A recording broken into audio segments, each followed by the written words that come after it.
Hi, everyone. I'm Dr. Miguel Gallardo. Welcome. I'm going to moderate today. I'm one of the original founders of MECA, the Multi-Ethnic Community of Collaborative Community Agencies, which is one of the sponsors today in launching what we're talking about, ACEs, which we'll go into more detail with in just a few minutes, and also a professor of psychology at Pepperdine University.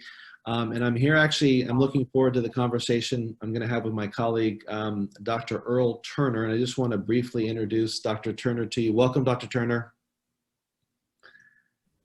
Thank you for having me. Yeah. Dr. Earl Turner is a licensed psychologist and an assistant professor of psychology at Pepperdine University. He's also the host of The Breakdown with Dr. Earl, a mental health podcast that he hosts. Dr. Turner is a nationally recognized mental health expert and has been quoted by top media sources, including the New York Times, Washington Post, Ebony, Oprah Magazine, NPR, and many more. He's also the author of Mental Health Among African Americans, Innovations in Research and Practice, and is the 2020 president of the Society for Child and Family Policy and Practice of the American Psychological Association. He's also published nationally and internationally, and his research and clinical interests include access to behavioral health services, cultural competency, behavioral parent training, mental health disparities, and race-related stress. So I'm looking forward to talking with him today about ACEs and the intersection of race, ethnicity, and class. And now I'd like to turn it back over to Ileana Soto-Welty, who is the Executive Director of MECA. Great, thank you, Miguel. First of all, we are really happy to be selected as one of the ACEs Aware grantees in partnership with Early Childhood OC. I wanted to start us off by providing a bit of background about ACEs and the ACEs Aware initiative. The Office of the California Surgeon General, Dr. Nadine Burke-Harris, and the California Department of Healthcare Services are leading a first-in-the-nation statewide effort to screen children and adults for adverse childhood experiences in primary care and to treat the impacts of toxic stress with trauma-informed care. The ACEs Aware initiative is built on the consensus of scientific evidence demonstrating that early detection and evidence-based intervention improve health outcomes.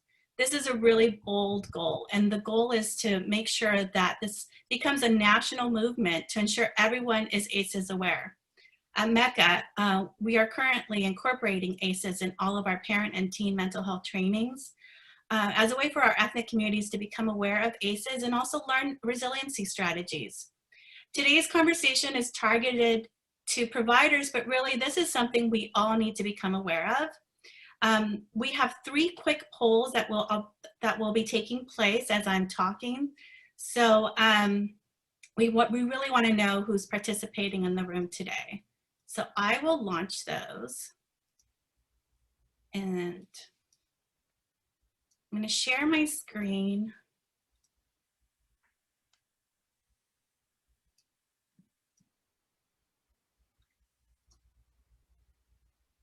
First of all, what are adverse childhood experiences?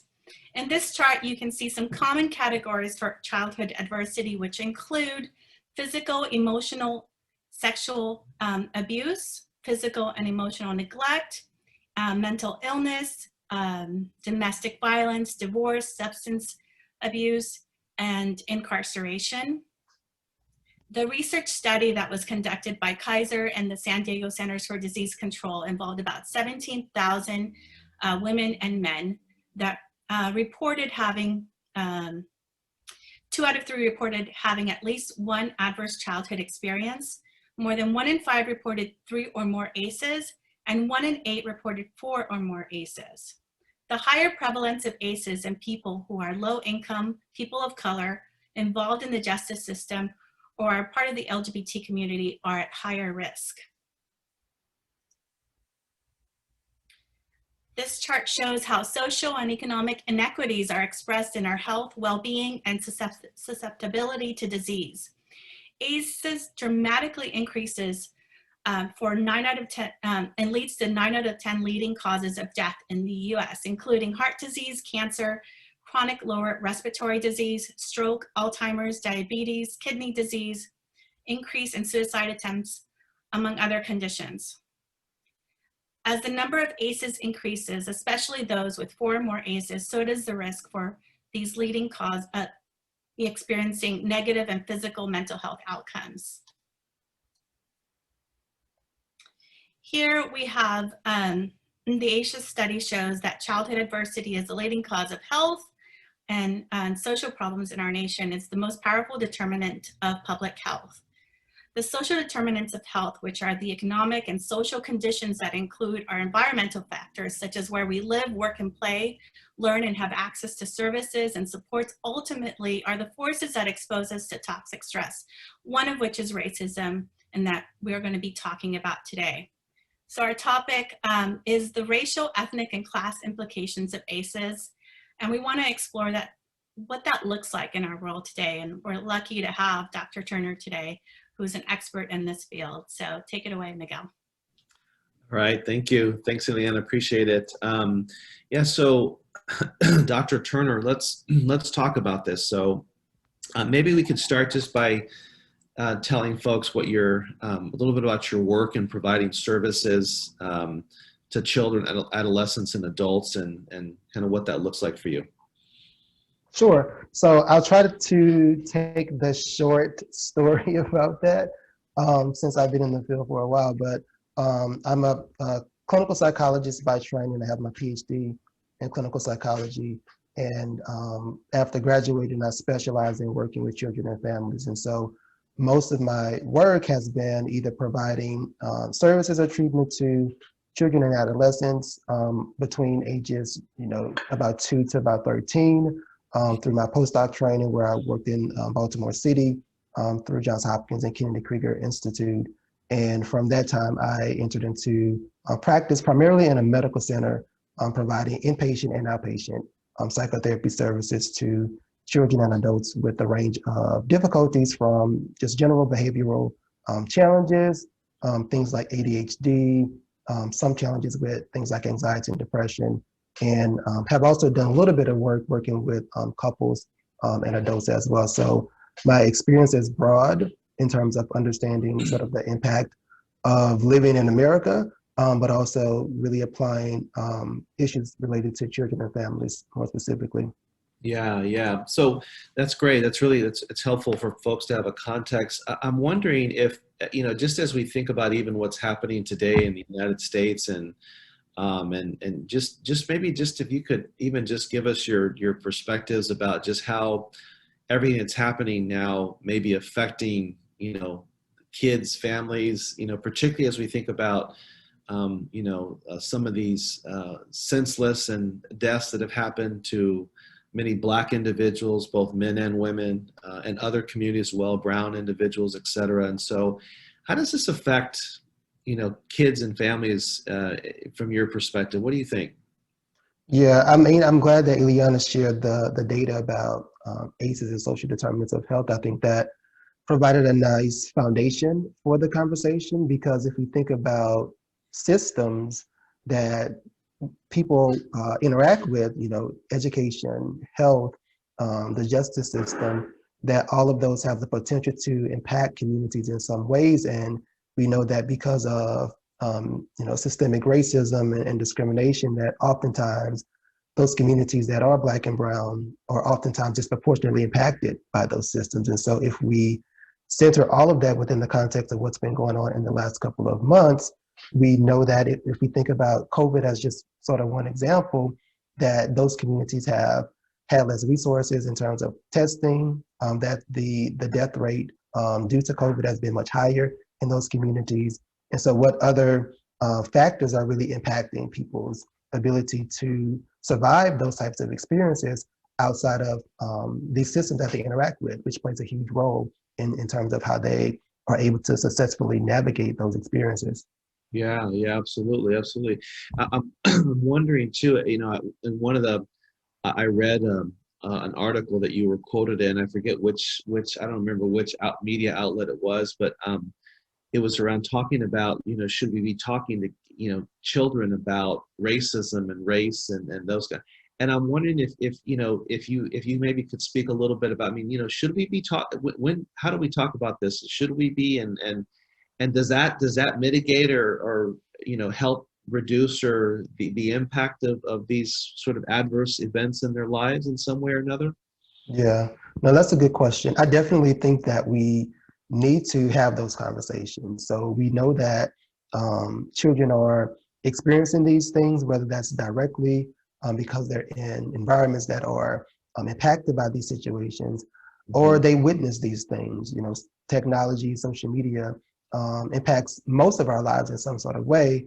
And so children may witness these experiences in terms of individuals in their community or their family members or at the national level. And so if they don't have a space to talk about how these may be impacting them emotionally, then we may not have a good idea about sort of how are children coping with some of these experiences and what type of thoughts are they having about themselves internally in terms of their own fears and anxiety about their safety or the safety of their parents.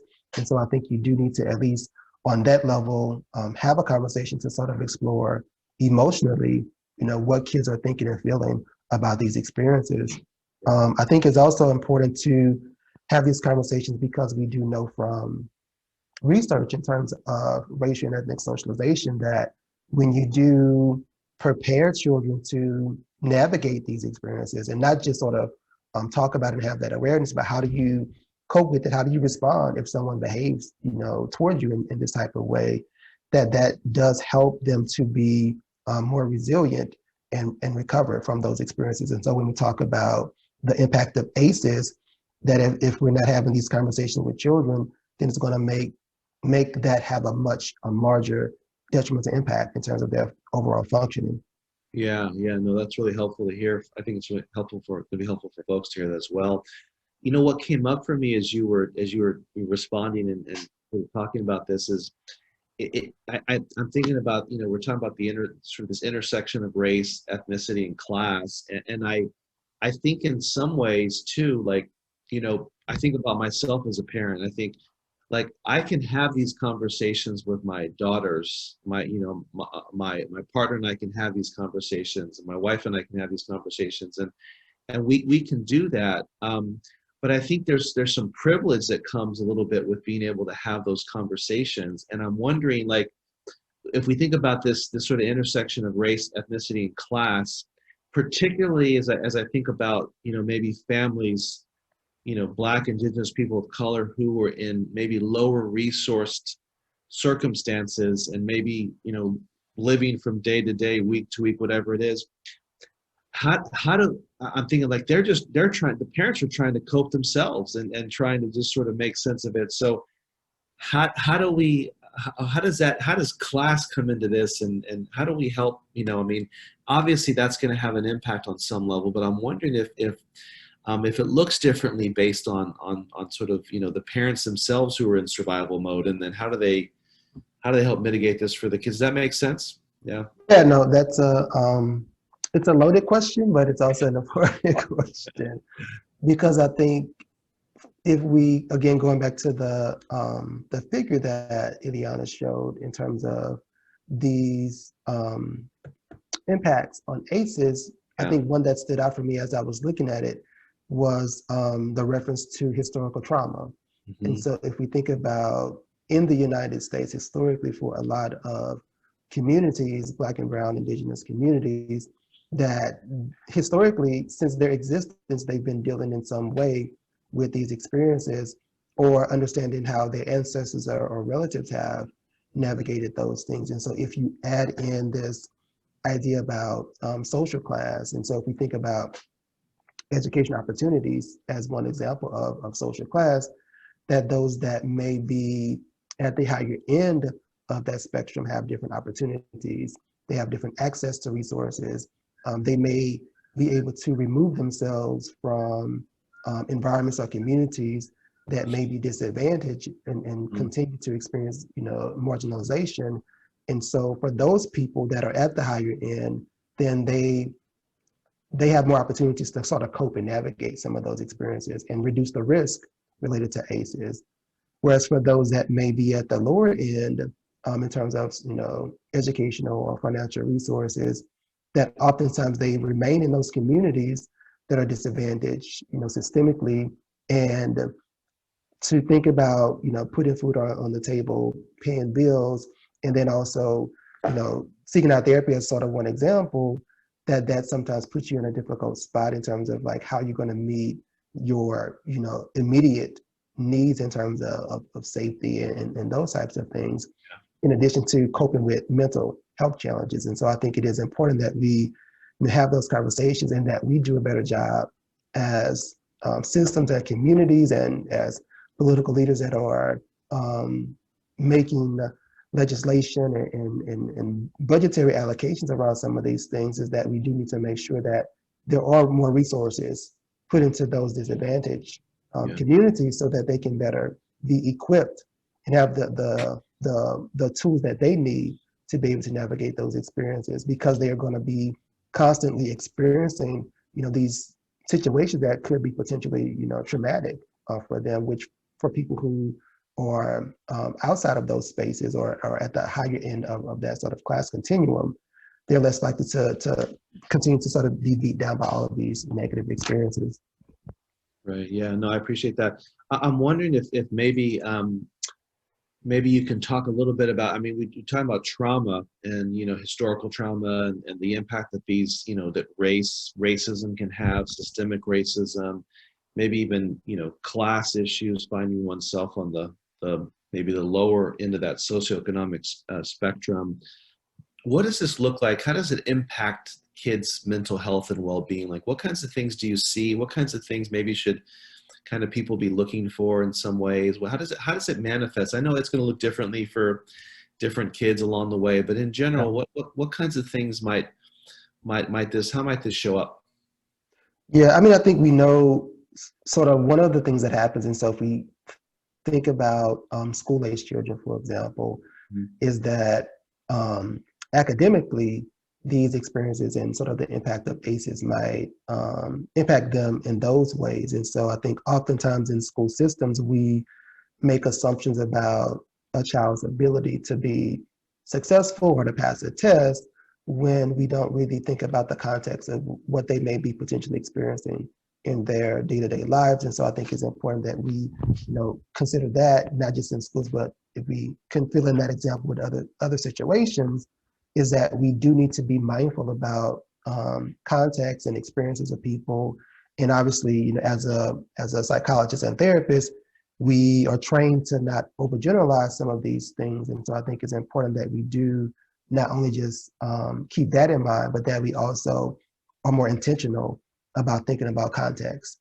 And that because someone may be from a particular, social class, as one example, that they may have different ways of navigating, that experiences. Maybe it's cultural aspects of coping, and maybe it's religion that may actually buffer some of these negative effects. And so I think we do need to sort of explore for individuals and families what other social support or resources do they utilize as a way to sort of navigate this that might help prevent some of the effects of ACEs, but also understanding for them, are these things still impacting them in some way, but maybe not having as huge of an impact because they've been able to develop some ways of coping with that, whether that's, connecting with family, using community resources or mentorship programs for kids to be able to help, improve some of the risks that they may initially experience. Yeah. And there are some long-term effects to not doing this for kids. Can you talk a little bit about maybe what that, in fact, actually, I'm remembering you and I talked about this at some point. You were doing something, I think maybe another lecture or webinar at some point recently, and I think you had mentioned that you were feeling traumatized or feeling impacted by what was happening.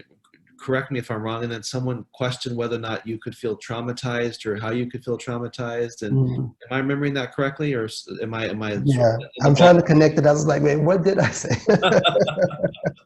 Well, I thought about it because I'm thinking about, like, I think these situations, these systemic isms that we're talking about, I think have long-term effects. I think whether they're addressed in some ways and in some maybe effective way, and then maybe even if obviously if they're not addressed, they're going to have long-term effects. But I think we can talk about even just the experiences we have that I think we still feel traumatized or re-triggered, and yet I thought it was interesting. Someone questioned whether or not you could feel actually traumatized at this moment in time. Can you maybe, Yeah. you want to say something about that? But I thought that was interesting. I sort of was like, wow, that's crazy. Yeah. Yeah, and so trying to see where to start since we have just a limited amount of Yeah. time. Yeah. Yeah.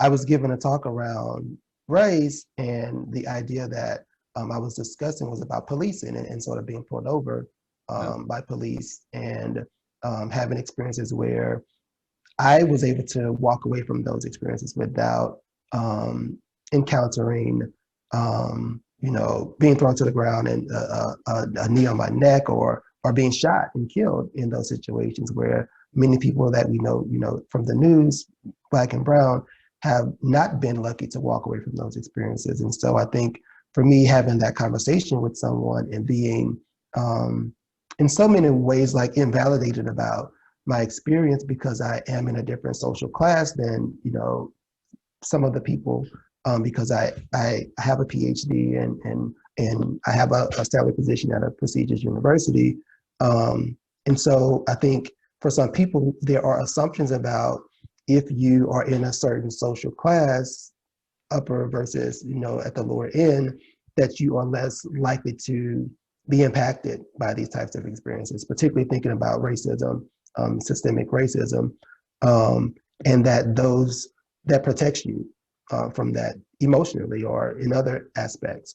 And so I think it's important, going back to the intersectionality piece that you sort of touched on earlier related to class, is that regardless of people's SES or educational background, at times because of the historical nature of how different communities are treated in the United States, is that those experiences can impact them indirectly, as well as, although mine was a direct experience, I think we need to think about for people that witness these things through, social media or on the news, or that they're just aware of these things going on in their communities, that they still might be negatively impacted psychologically by those situations. And so I actually did a study about 2 years ago, which I need to sit some time down to be able to get it out and published. But what I found was that from exploring the impact of witnessing police shootings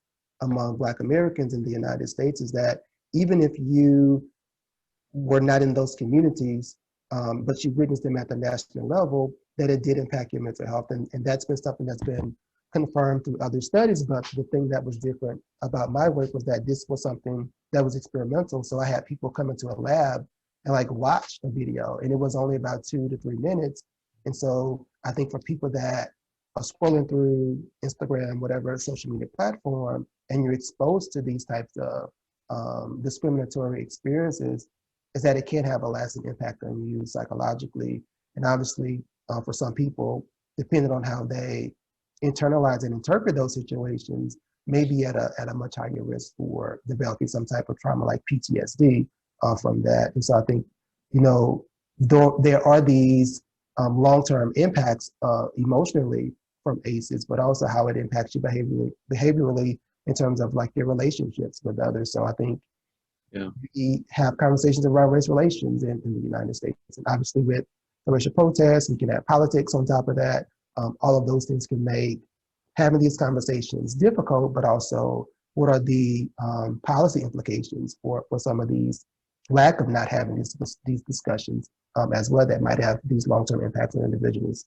Yeah. Yeah. No, I appreciate it. I mean, really what you're talking about too is that the not only are there direct impacts of sometimes class issues or racial issues and whatnot, but there's also those vicarious secondary trauma effects of witnessing or being in close proximity or hearing about it, and being exposed to those traumas on a consistent basis.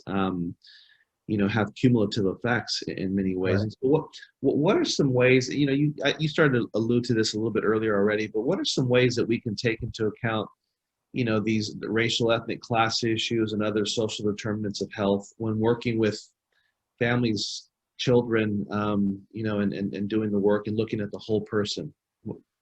Yeah, no, that's a good question. And I actually spend a fair amount of time in my class that I teach in multicultural counseling talking about this with students, because obviously like we make decisions about people based upon these categories of things that they report to us. Oftentimes race, ethnicity is one of those, or we physically see people and sort of what they bring to the table, and sort of we make judgments about that. And for us as providers and clinicians, we can assume that that is the most important aspect of that person's identity. But I think it's important that you have conversations with individuals about what aspects of their identity are important to them or most important to them, because the language that I like to use is like what part of someone's identity are you giving the most airtime or focus to, in terms of what's in that room. And I think that oftentimes as providers and clinicians, that may be gender or race because that's what we physically see. But for people that may be, let's say, identify as LGBTQ plus, or have some sort of non-visible disability, that may be the most important aspect of how they see themselves.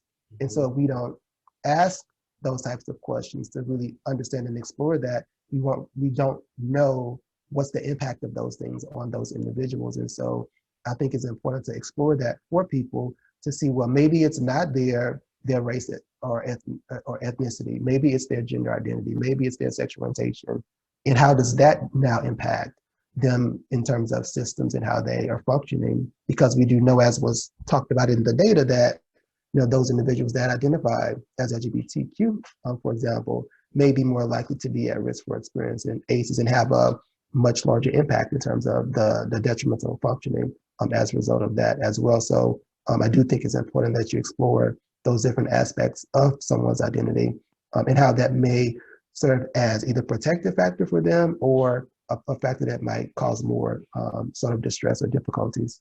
Yeah. Yeah. It's interesting as you're talking, I'm thinking about one of the things I always think about when we new initiatives or new guidelines or whatever it might be, come forth, and we're trying to implement those and trying to, really negotiate how to best do that. I'm always mindful of, the things that you're talking about. Really, I think there's almost like a step before that needs to happen. It's like, as a provider, as someone who's maybe working with these families or trying to implement the ACEs, that we have to feel comfortable asking these questions and having these conversations. Mm-hmm. And I think that's almost like a precursor to a certain degree before doing it. Because I think sometimes like, here, go do this and go implement this. And then people are like, well, like, there's sort of there's a piece missing in there in some ways. And so it almost seems like providers, the folks who are going to be working with these families and implementing ACEs in whatever capacity it may be, also have to situate themselves to feel like they can engage in these conversations, talk about, those systemic issues, and really engage in that, create the space for those conversations to happen, and maybe even being aware of their own blind spots when doing so. Yeah. Does that make sense? Yeah. Yeah, and I think one thing that you sort of touched on is the idea when we are using these standardized sort of assessments and measures such as ACEs, where you're getting a lot of data from people, is that it can be sort of a very therapeutic sort of process and sort of rigid, in that it's not always very relational. And so I think that for people, it may be like, oh, you just want to get this information to write some sort of report or whatever, and not really understand who they are as people. And so I think it's important that you use those things as ways to engage in additional conversation as well, and not that you're just sort of going through checking off these boxes about how people are functioning and what experiences they've had, but what do you do with that information in terms of establishing rapport with that individual, or helping them to get resources in certain situations to navigate some of those experiences, or just to sort of check in terms of like how things are going with them, you know, emotionally from what they may be dealing with in society. I think that those are really important parts to also sort of explore.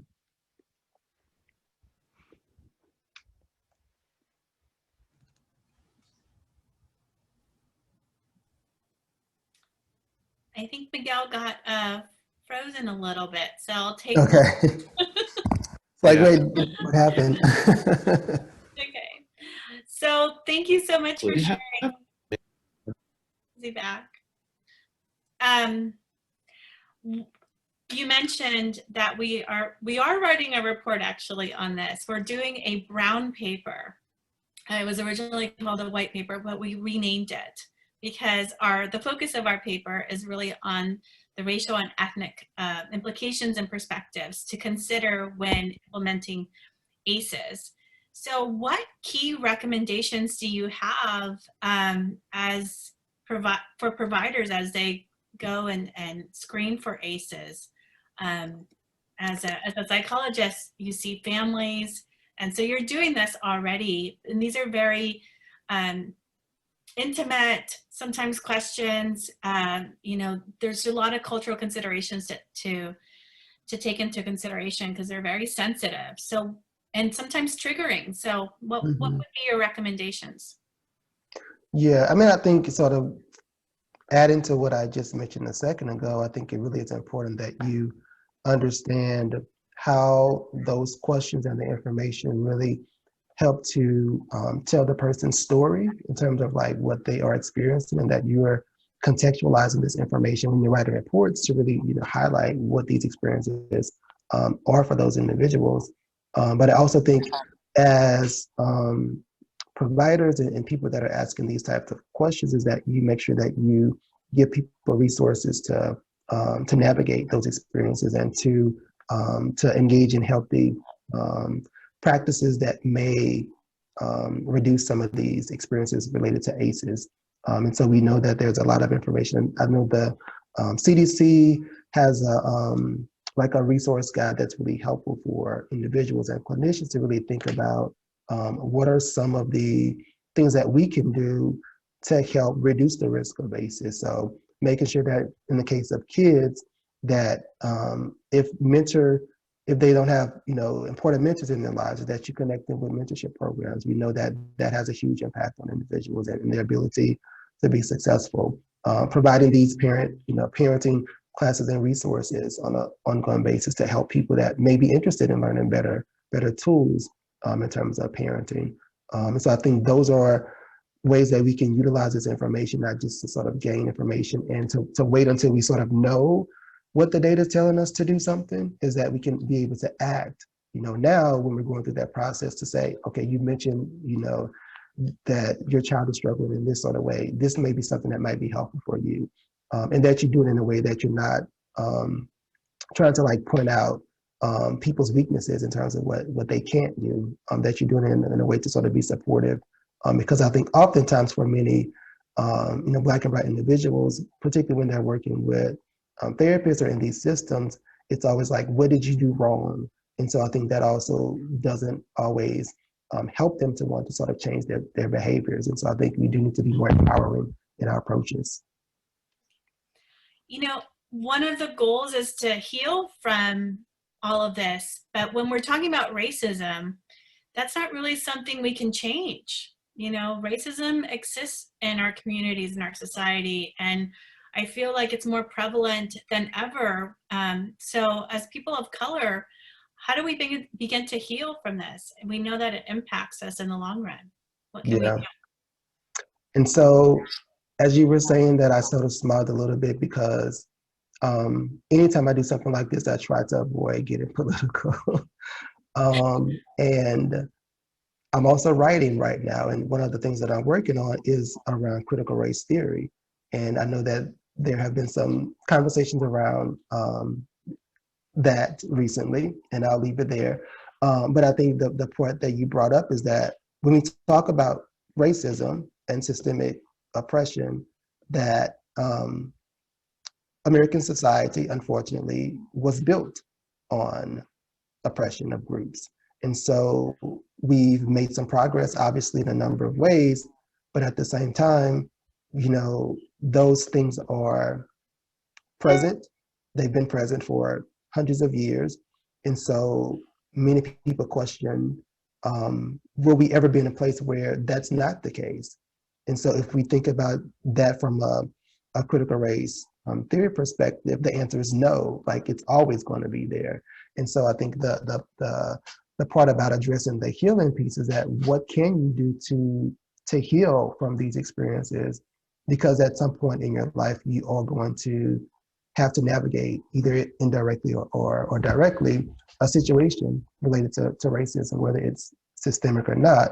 And so I think one of those ways is making sure that we continue to have conversations like this, where we name it and we talk about these issues, and that we do it in a way that we're not attacking, but also saying this is the reality. And I think for a long time, we pretend that that those issues were not present and that it wasn't a problem, and we didn't have conversations about it, and that doesn't allow the healing process to occur. And so as a therapist and clinician, we know that one of the ways of healing and helping people is that we talk through those things, we put it out there, instead of internalizing those things.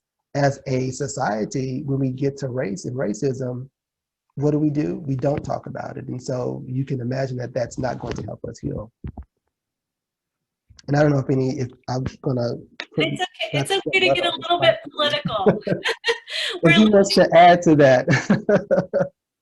We're living in a unprecedented moment. And so I think a lot of this stuff is being uncovered, and racism especially. So what are some recommendations do you have for us, not just as providers, but as community members, to deal with everything that we're experiencing right now? Because it's, as you said, it's impacting us. So this is a moment, but I feel like it's also a movement. And so what are some things that, that we should be doing as we have providers, we have caseworkers participating in this, we have people that are serving our communities, and MECA serves the underserved populations, the ethnic communities. And so this is really crucial to us. So what should we be doing in this moment?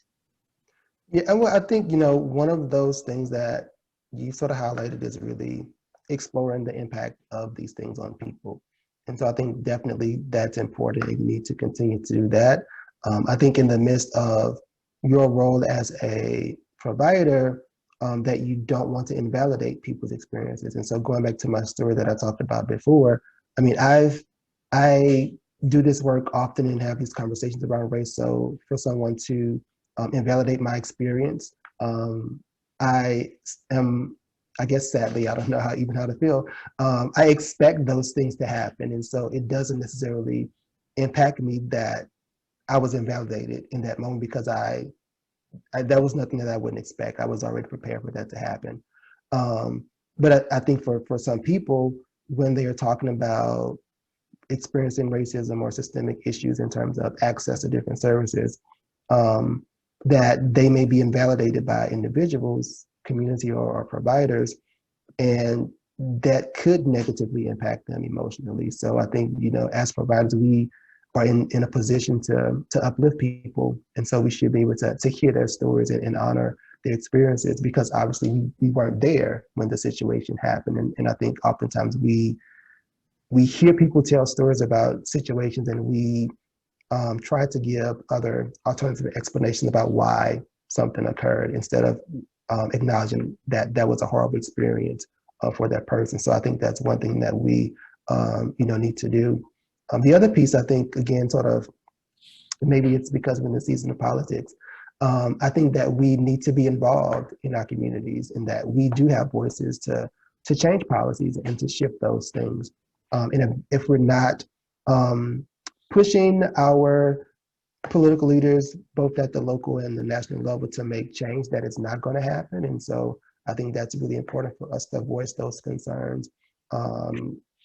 Go to them, send letters, make phone calls, whatever you can do to one, identify what you would like them to do to change these experiences in the community, but also what are the things that are most important to you that you feel like they haven't acted on. And I think that's a really important role that we have to play as individuals in our communities and within society. Thank you.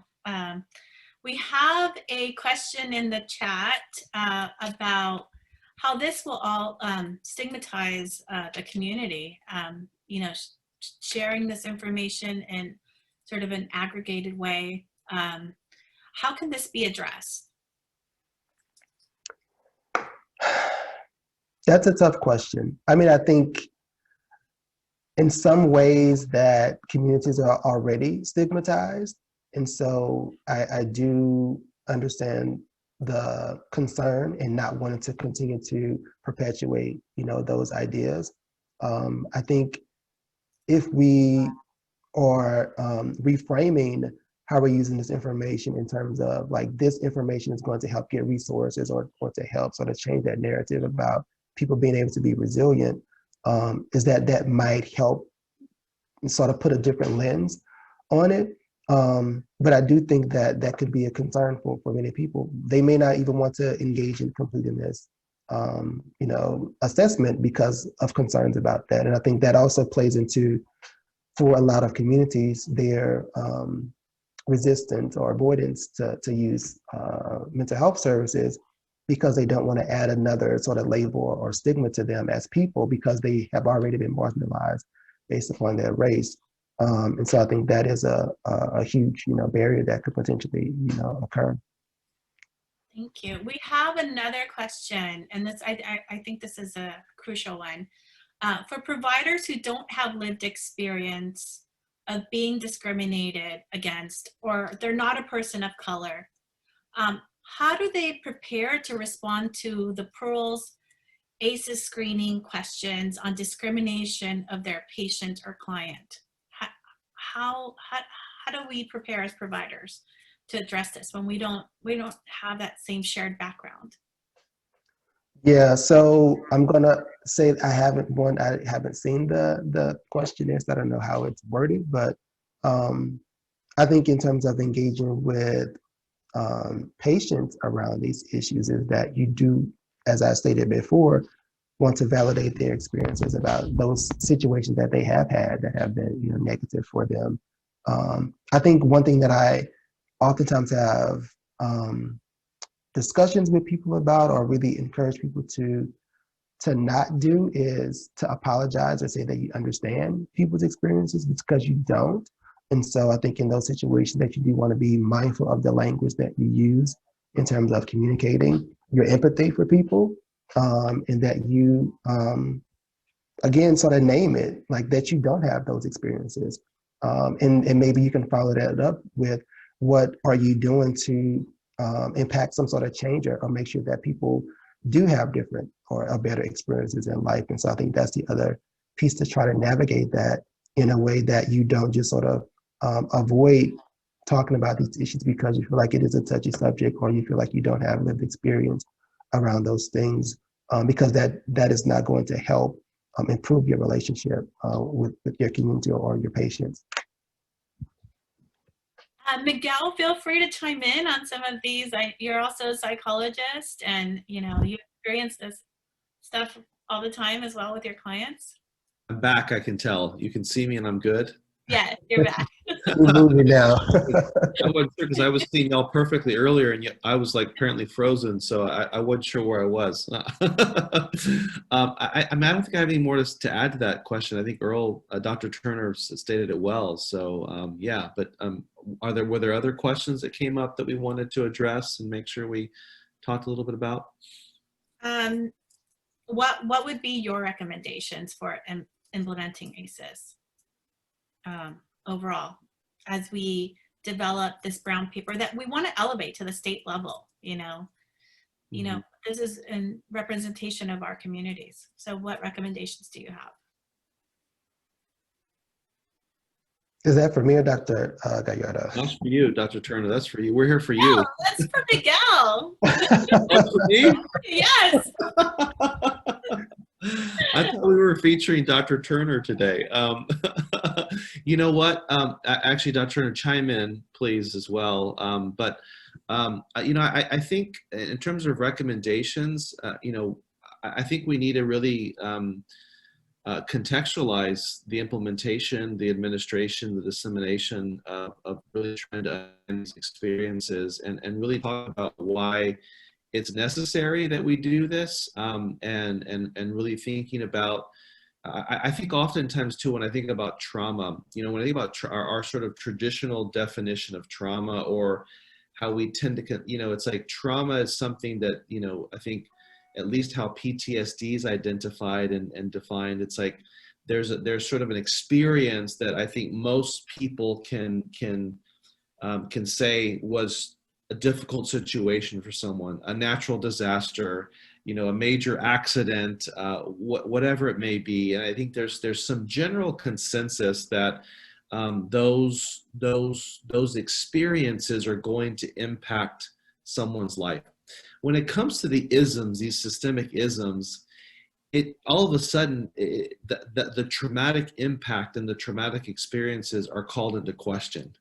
I think there's sort of this, like, you know, like person's just being, everything's about that for that person. The person's being over, or, you know, Dr. Turner, like, you can't possibly feel trauma because of this, because, you know, you're at this upper level, you know, over this this end of the socioeconomic spectrum. You have a PhD, and so I think we get questioned a lot about how the effects of racism, sexism, heterosexism, classism affect people's lives. And I think we need to give voice to that, and give, I think, you know, really highlight and talk about how the impact and the effect that these issues have in our lives, in many people's lives, are very traumatic, and have effects both in the immediate and also in the long term, if we're not addressing them in a way that's effective. And I think secondarily to that, we need to also talk about how important it is to prepare people to better address these issues in their work. So I think, you know, Michael asked the great question of how do we do this with you know, how do folks who may not represent the communities that they're working with or the lived experiences. And I think there's work to be done there. I think there's a gap, there's a discrepancy there. And we need to help people do this better. I think there's a lot of always these mandates, like, you know, you got to go and do this because it's a necessary thing to do. But I think there's a failure in some ways systemically to adequately prepare folks to go out and implement and do these things well. And I think we need to talk about how that needs to be systematically embedded in these processes as we move forward. Otherwise, it's like putting the cart before the horse, which is what we've done all along when it comes to issues of multicultural diversity, eliminating ethnic racial disparities. It's like, you know, we know it's like, okay, we got to do this. It's like we're reacting to something that's happening and we know it's there, but I don't think we systematically do a very good job of truly trying to integrate and embed the work in everything that we're doing in many ways. And so I think we need to make sure that we're addressing those aspects, I think, in the paper that we're going to be doing. I don't know, Dr. Turner, do you have anything else you wanted to say? No, I did want to add one thing that I was thinking about as you were speaking, is that in so many ways we know the impact of ACEs. Like, this has been work that's been done for years, in different places, in different states, and nationally. So we know that people are impacted by these things. I think a huge way that policymakers and people that are making decisions really need to think about reducing ACEs is that it obviously needs to be a systemic thing that needs to change, in terms of systems need to behave differently. And I think the only way that we can do that is that it has to start from the ground up, meaning that when we're training these people, it has to be embedded in their understanding about how they interact with people and how those interactions end up then resulting in these ACEs. And so I think that's the piece that really needs to be addressed, is that when we're training people, college through whatever level to get there and into their professions, that they are constantly having conversations around these, and that they're getting trainings or whatever you want to call it to learn how to better engage in these systems to reduce the risk that they're going to behave in ways that are discriminatory and racist, which then lead to these other impacts, which we talk about related to ACEs. Mm-hmm. Mm-hmm. Yeah. Yeah. I just wanted to let everyone know I've launched a poll, and to share any thoughts you have around the topic. I also will put a question in the chat. And I also wanted to let everybody know that this is a series of conversations that we are having between now and June. And every other month, on the third Friday of every month, we're going to talk about from 12 to 1, the racial and ethnic implications of ACEs, but also Early Childhood OC is also doing a series as well every other month. So their next workshop is on the 20th from 12 to 1. So if you want to learn more about ACEs, you can go to that. Our next session for Mecca will be on the 18th, where we're going to talk about substance abuse. And we have Dr. Mario Bartolome, who's an expert on substance use disorders. And we also are featuring executive directors at Mecca and some of the clinical personnel at each of the Mecca agencies to share their perspectives. So we really want to get as many diverse voices to be part of this. So I wanted to just highlight that and put that it's in the links to both of those workshops are in the chat. And the poll is on there, but any other last thoughts that all of you have in regards to addressing ACEs, especially in our ethnic communities? Yeah, Dr. Turner, anything that we did mention that you think would be important for us to be mindful of that maybe we didn't address? I know there was a couple of questions around other barriers that providers might face. Someone mentioned too, I think that you have to be a Medi-Cal provider to get reimbursed for doing the ACEs screening, and does that provide a barrier to folks who may not have the resources to complete the certification? Any other thoughts you have just about, could be to those things or anything even larger around just this whole, why this all matter, why this conversation matters today maybe more than it has in a very long time?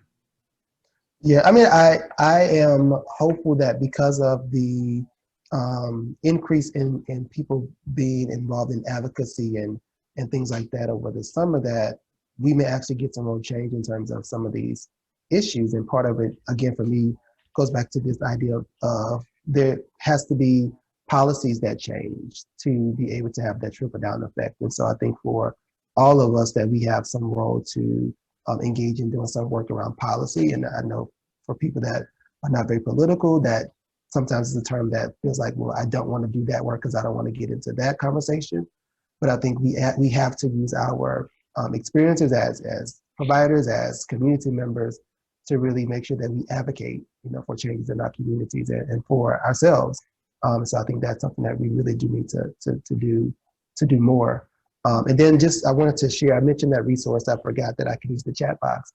I'll post the link, which is here, to that CDC resource about things that you can do to best practices around preventing ACEs, which might be also helpful for people to take a look at. Mm-hmm. Mm-hmm. There was a question also about, the reimbursement is minimal. Are there barriers that providers might face, such as lack of resources to respond to the screening results? You mentioned earlier that it's important to connect people to services, but are we really prepared as providers to handle the information that comes at us? in order to sort of walk people through that healing process?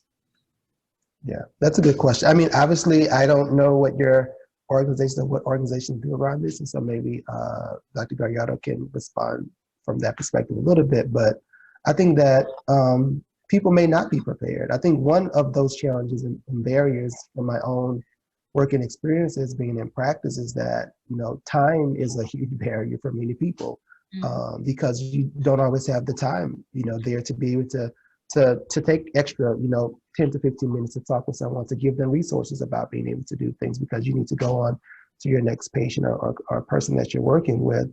And so I think that in itself might prevent people from having the impact that even they may want to have because of how systems are set up.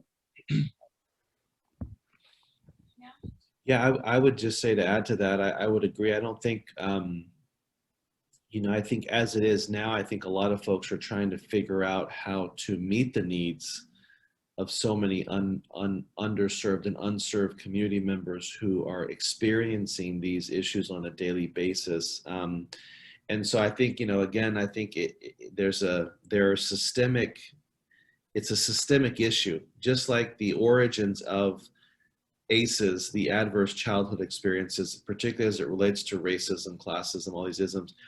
They are socially produced. We know that, and so so that the solutions and the responses that we need to also embark upon also need to be socially derived, systemically derived in many ways. And I don't think that actually that we're prepared. And so it's like we're asking for these experiences. We want to know them, whatever. And I think systems are going to be placed in a position potentially, if we don't provide them with the resources to adequately address these issues, and also give them the flexibility that they need to implement these issues. Because I think one of the other issues that comes up a lot of times is like systems are they're sort of being, there's a demand to meet the needs of communities who face barriers in access to services on a daily, weekly basis.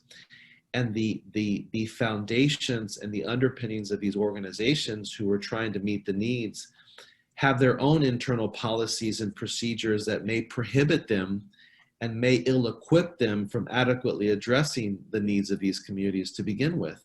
And so I think it's a multi-pronged approach in many ways around, you know, how do we understand these issues better? How do we begin to inquire?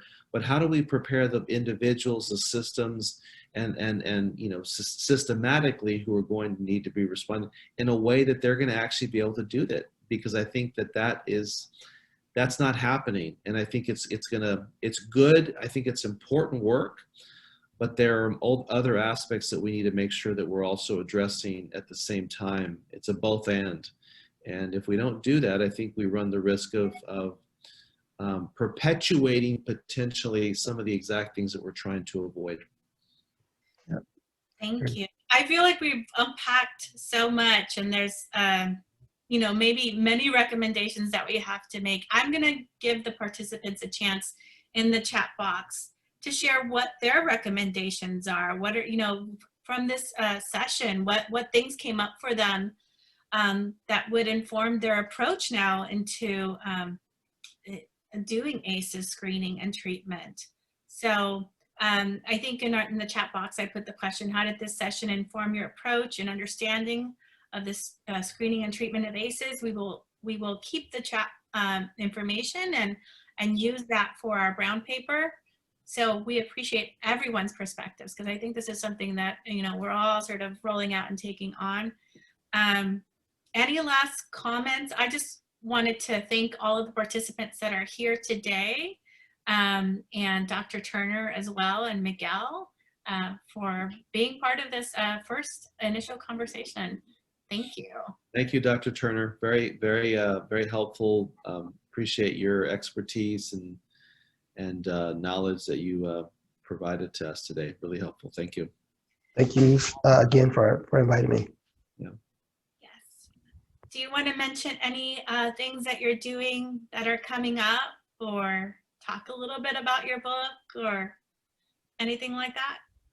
I mean, just to briefly mention the book that was discussed. It's it's a helpful tool for providers, particularly those that are providing mental health services, really to understand what are some of the cultural factors when working with African American clients, as well as thinking about issues that I sort of touched on around. Is it in the background? Is That that is it? it in the background. Around cultural competency and thinking about like rapport and those types of things, which we know also impact that relationship with clients. And so it talks about some of those issues as well. So you can find it on Amazon, Mental Health Among African Americans, or you can visit my website as well to learn more about it. Thank you so much. And thank you to the participants.